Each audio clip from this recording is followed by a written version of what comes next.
The year is 1944. Deep in the heart of Europe, the Second World War rages on.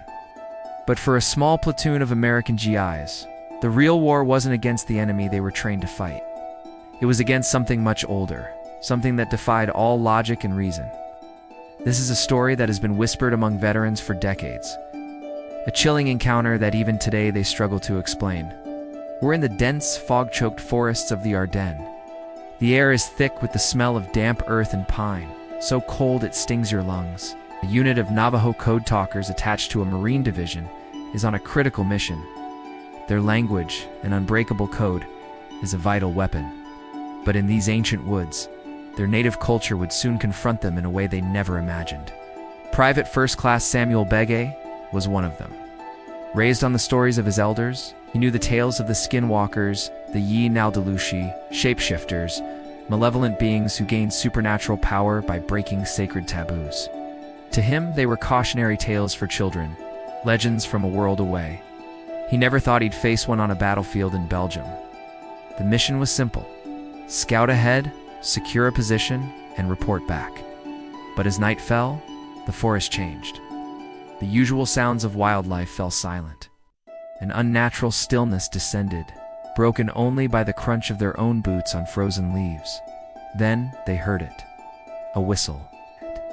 Not a human whistle, but something high-pitched and distorted, echoing through the trees. It seemed to come from everywhere at once. The men froze, rifles raised. Their training had prepared them for ambushes, for enemy patrols, but not for this. The whistling was followed by a sound that made their blood run cold. The cry of a baby, clear as day, coming from the darkness just beyond their perimeter. It was a classic enemy tactic, a lure to draw them out. But no one moved. The Navajo men exchanged uneasy glances. They knew this sound. It was a trick, but not one from any German playbook. Suddenly, a massive wolf, larger than any they had ever seen, burst from the undergrowth. Its eyes glowed with an eerie, unnatural light in the gloom. It wasn't just an animal. It moved with a terrifying intelligence, its gaze fixed on them. One of the Marines, a kid from Brooklyn who'd never seen a wolf outside a zoo, raised his rifle. Before he could fire, one of the Code Talkers, a man named Hosteen, grabbed his arm. "Don't shoot," he whispered, his voice trembling. "It's not what you think." The creature circled their position, its movements fluid and silent. It was testing their defenses, watching them. The air grew heavy, thick with a palpable sense of malice. The men felt a primal fear, a dread that went deeper than the fear of battle. They weren't just being hunted, they were being toyed with. The creature let out a low growl that sounded eerily like a human chuckle, then vanished back into the impenetrable darkness. For the rest of the night, they were terrorized. They heard footsteps circling their camp, the snapping of twigs just out of sight. Whispers in a language none of them recognized, not German, not English, slithered through the trees. They saw fleeting shadows moving in their peripheral vision, shapes that were not quite animal, not quite human. No one slept, just sat back to back, praying for dawn. When the first rays of light finally broke through the canopy, the forest returned to normal. The birds began to sing, and the oppressive atmosphere lifted as if it had never been there. The men were exhausted, their nerves shredded. When their relief patrol arrived, they found a strange set of tracks in the mud around the camp. They were wolf tracks, but they led to the base of a tree, and then they just stopped. There were no tracks leading away. It was as if the creature had simply vanished into thin air.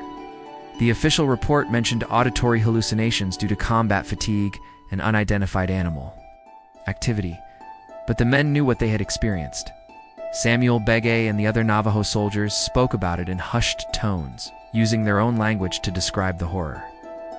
They had been hunted by a Skinwalker. They believed the chaos and violence of the war had drawn it out.